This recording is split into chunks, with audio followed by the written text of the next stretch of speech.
আমি শুধু সংসদে গেলে না, ওরা ঘুমায় থাকলেও ঘুম হারাম করে দিব, জেগে থাকলে ওদের জাগনা হারাম করে দিব ইনশাআল্লাহ।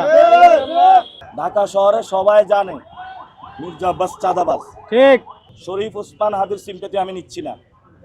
শরীফ ওসমান হাদি যে পথটা দেখিয়েছে সে পথে আমি যাচ্ছি। উনি বলছে সংসদে গেলে চাঁদাবাজি সন্ত্রাসীদের ঘুম হারাম করে দিবে। আমি শুধু সংসদে গেলে না, ওরা ঘুমায় থাকলেও ঘুম হারাম করে দিব, জেগে থাকলে ওদের জাগনা হারাম করে দিব ইনশাআল্লাহ। হাদি ভাই যে কথা বলেছেন, আমি তো হাদি ভাইয়ের ছবি নিয়ে ঘুরি না। হাদি ভাই যে পথটা দেখিয়ে গিয়েছেন, ওনারা খালেদা জিয়া কি গণতন্ত্র পথ দেখাইছেন না? বান্ডেল থাকলে প্রতি সেনমানিতে টাকা বাঁচবে। বিকাশ সেনমানি বান্ডেল কিনে জিতুন প্রতি লেনদেনে। মানুষ মারা কি গণতন্ত্র? প্রচারণায় বাধা দেওয়া গণতন্ত্র? শুধু পোস্টার লাগাইলে হবে? আমার অফিসেও খালেদা জিয়ার আমি পোস্টার রেখেছি। আমি খালেদা জিয়ার যে গণতন্ত্রের কথা সেটা বলছি। এই জন্য কাজ করতে হবে। উনি কি বলে গিয়েছেন সেটা অ্যাকশনে প্রুভ করতে হবে। শুধু পোস্টার ছবি ব্যানার লাগাইলে হবে না। আর আপনি যেন কি বলছিলেন? জনাব মির্জা আব্বাস গতকালকে বলছিলেন যে আপনি যে তাকে চাঁদাবাজ বলছেন, কোনো চাঁদাবাজের প্রমাণ আপনি দেখাতে পারবেন কিনা, এটা তিনি বলেছেন। প্রমাণ আছে কিনা? ঢাকা শহরে সবাই জানে মির্জা আব্বাস চাঁদাবাজ। ঠিক। যুব দল, ছাত্র দল, এই মার্কেট থেকে কে টাকা তোলে? এটা কি ভূতে তুলে? পরিবহন সেক্টর থেকে টাকা তোলে কে? ভূতে তোলে নাকি শেখ হাসিনা তোলে? ঢাকা মেডিকেল থেকে টাকা তোলে কে? তোলে ভূতে তুলে? বারডেমের এখান থেকে টাকা তোলে কে? ভূতে তুলে?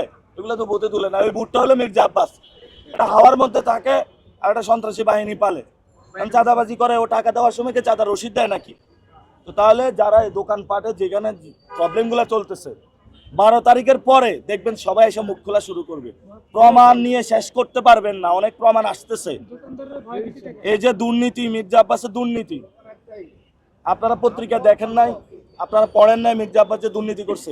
দুর্নীতির মামলা উঠছে কখন জানেন? দুর্নীতির মামলা যে উঠে গেছে, এটা উঠছে 5 তারিখের পরে। 5 তারিখের পরে এই দুর্নীতির মামলা ওনার উঠে গেছে। উনি এখন বাংলাদেশের সবচেয়ে বড় আলেম আল্লামা মির্জা আব্বাস।